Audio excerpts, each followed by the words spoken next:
Donc, je suis venu vous présenter l'activité professionnelle sur la société Skyvision. Donc, voici le plan de la soutenance. Je vais commencer par le contexte, puis les missions à effectuer. À effectuer ER, il y a une petite faute d'orthographe. Les travaux, je continuerai par les travaux réalisés. Et enfin, excusez-moi, il y a du pour à côté. Et enfin, je terminerai par une conclusion. Voilà. Allez, va dans ta chambre, je suis en train de travailler. Alors, la présentation de la société Skyvision, elle est située à Nevers. Elle est dirigée par Richard Branson.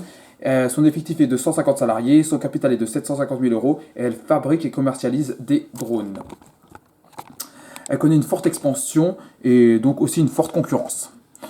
Voici les missions qui m'étaient attribuées. Je devais étudier le coût de l'externalisation du service de paye. En effet, l'entreprise hésite à continuer à effectuer les fiches de paye en interne ou à les externaliser.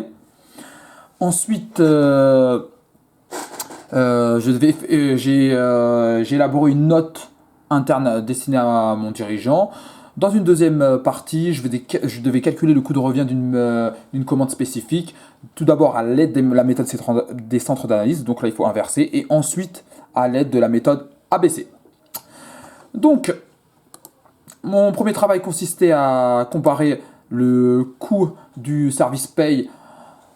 Alors, je vais commencer par l'interne. Alors, pour l'instant, j'ai deux collaborateurs dans ce service. J'ai le gestionnaire et son assistant. Donc, j'ai mis leur salaire brut annuel auquel j'ai rajouté les charges patronales, car je vous le rappelle, le coût d'un salarié est égal à son salaire brut, salaire net plus cotisation salariale, plus ses charges patronales. Ensuite, j'ai mis l'amortissement logiciel, sachant que j'ai effectué un amortissement linéaire. Pour l'amortissement économique, j'ai effectué un amortissement linéaire sur 4 ans. La licence du logiciel. J'ai rajouté aussi la formation et l'assistance, pardon. Ensuite, il y avait d'autres charges comme les frais de correspondance, la consommation de papier et d'encre et l'archivage. Et cela me donnait un coût total de 62 630 euros. Ce qui me revenait unitairement à un coût de revient de 35 euros. Je vais comparer ce coût avec le coût que me proposait un prestataire externe. Donc cette fois-ci, il y avait une économie sur les charges, sur le coût du gestionnaire, puisqu'il n'y aura plus de gestionnaire et j'aurai juste un assistant. Il y avait deux formules, la formule de base ou la formule Gold. Avec la formule de base, nous arrivions à un coût de 27,80 euros. Par contre, avec la formule Gold, nous avions 30,45 euros. Néanmoins, la formule Gold est plus avantageuse car si l'entreprise se développe, à partir d'un certain nombre de salariés, il faudra mieux cette méthode car les nouveaux salariés, il n'y a pas de coût pour les nouveaux salariés et les absences par maladie. Le traitement de l'absence pour maladie n'est pas effectué, ni le départ des salariés. Ce qui peut être avantageux en cas de fort turnover dans l'entreprise, c'est-à-dire en cas de fort départ de salariés. Cette méthode paraît plus avantageuse au niveau des coûts. Néanmoins, il faut se méfier, car il y a quand même des inconvénients. Car, tout d'abord, sur la confidentialité, car la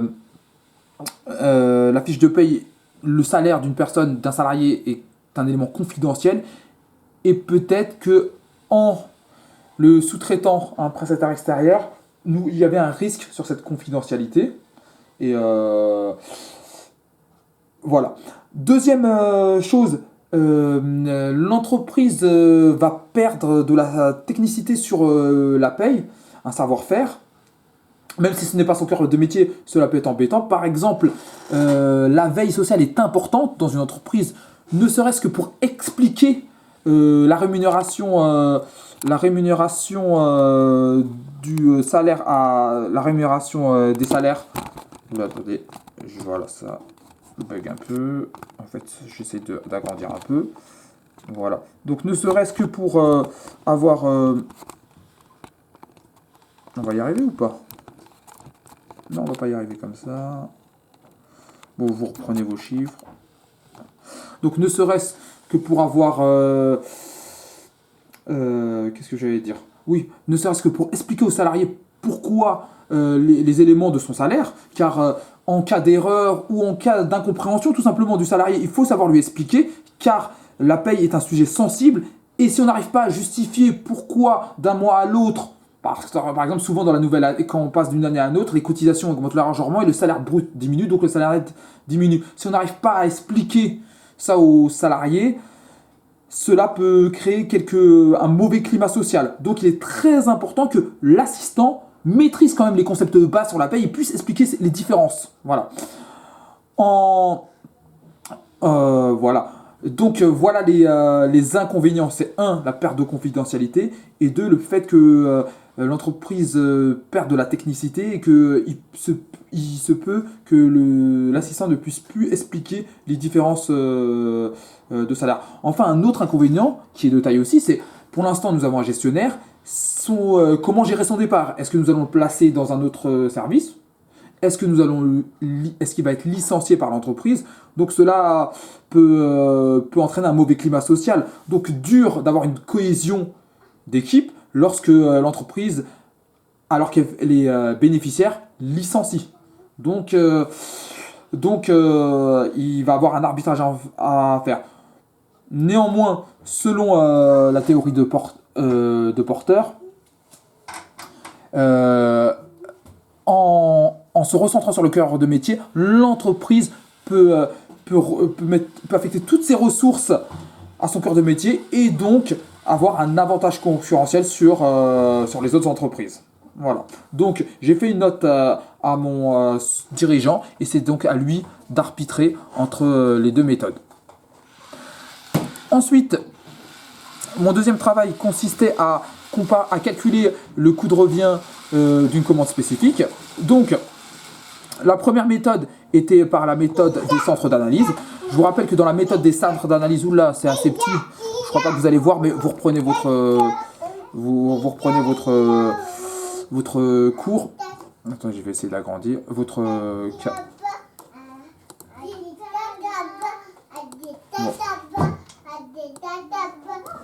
En tout cas, dans cette méthode, dans la méthode des centres d'analyse, l'entreprise répartit ses charges indirectes, c'est-à-dire les charges qui ne sont pas directement affectables à un élément de coût.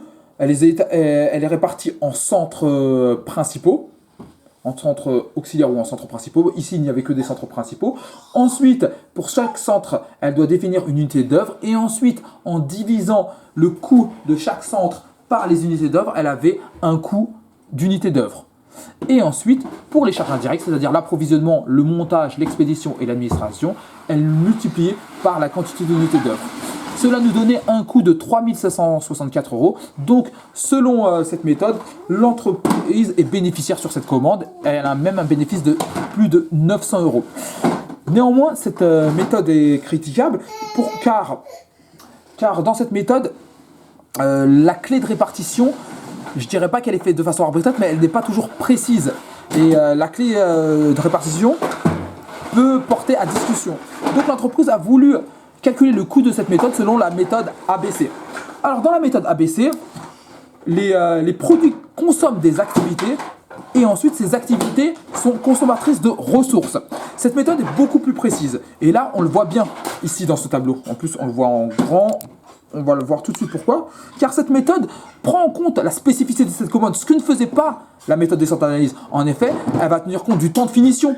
En effet, ces finitions cette commande, ces drones ont un temps de finition supplémentaire par rapport à une commande classique. Donc, il faut en tenir compte. Il faut aussi tenir compte du nombre de contrôles, sachant que ce sont des produits où il y a quand même ce sont des produits assez technologiques. Il nécessite plus de contrôle. Et donc ces contrôles engendrent un coût supplémentaire par rapport à la méthode des centres d'analyse. Voilà.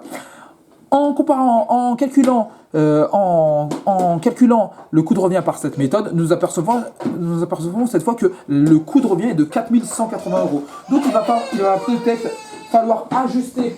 Attendez. Tiens, va dans ta chambre. Désolé. Voilà. Donc dans cette méthode, excusez-moi, dans cette méthode, nous apercevons que le coût de revient est de 4180 euros, presque de 4200 euros. Donc peut-être, il va falloir envisager d'augmenter le prix de vente de cette commande. Ou alors l'entreprise décide de rester au même prix de vente, mais dans ce cas-là, sa marge est inférieure à la méthode des analystes, mais elle est plus précise. Cette marge est plus proche de la réalité. En conclusion, je vais retourner sur mon diaporama.